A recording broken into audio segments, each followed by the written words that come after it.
Hi, this is Stephanie Bolton with Healing Sounds Music Therapy, and today I wanted to talk to you about the importance of self-care, specifically the women out there. We are great at making to-do lists that include everything under the sun except ourselves.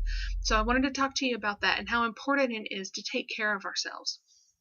So go with me here. Think about this for a minute, that we all have a bucket, and our bucket is full of the energy and the love that we have to give out to other people in our lives.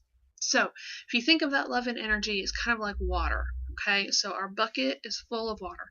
And for every person who comes to you with a request, or can you do this for me, or oh, I need this today, you take a cup and you scoop out some water and you give it to them. Okay, so your husband comes and says, hey, I need you to run these extra errands for me. Take your cup, scoop them out, give him some water. Your kids come and say, oh gosh, Mom, we forgot that we've got soccer practice today, and can you run and make sure our laundry's done, or make sure the uniforms are clean, or whatever.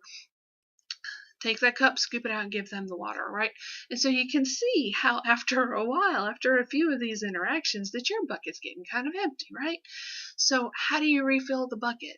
That's where self-care comes into play, and that's where you can replenish yourself so that you still have that love and energy to give out to other people.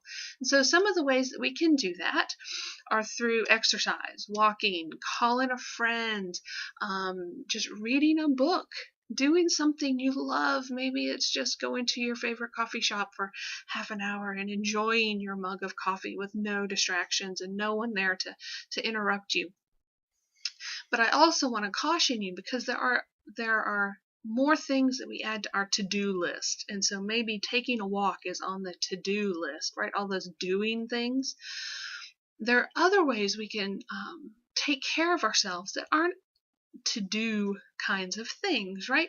So maybe it's about honoring how you feel, taking stock of your emotions and saying, you know what, today I am just feeling really run down and really stressed out, and I just don't have it in my bucket, my energy bucket, to give out a whole lot today. I need to take a mental health day or a day to myself to just replenish that bucket.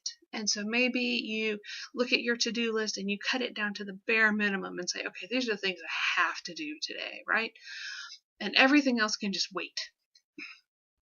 And so that's honoring yourself. That's giving yourself permission to say, hey, today all I got is enough to maybe do one load of laundry and drop the kids off at school, and then I'm done, right?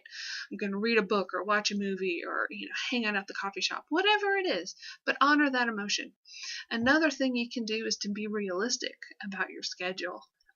So often we get so many requests from other people to run this errand or work on this committee or volunteer for this project, or take care of this thing that's going on at school, or oh, can you head up this fundraising. So many requests, and so often we want to be helpful because we like doing that. We like helping out. It's rewarding, it's fulfilling, it's something we truly want to do. But at some point your bucket's empty, right? You've got nothing left in there to give. And so you can't sign up for another committee or volunteer for another project if there's nothing in your bucket. Because how can we give something that we don't already have? If your bucket's empty, your bucket's empty. So take some time to refill it and replenish it, and be realistic about what you can do. When you get that phone call from the PTA that says, hey, we need someone to sell hot dogs at the school next weekend at the fall festival, you've got to take a moment, take a deep breath, look in your bucket. Is it empty? Is it full? Do you have anything in there left to give? And then answer the question. And that's okay.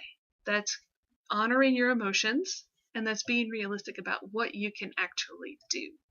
So hopefully you found this helpful.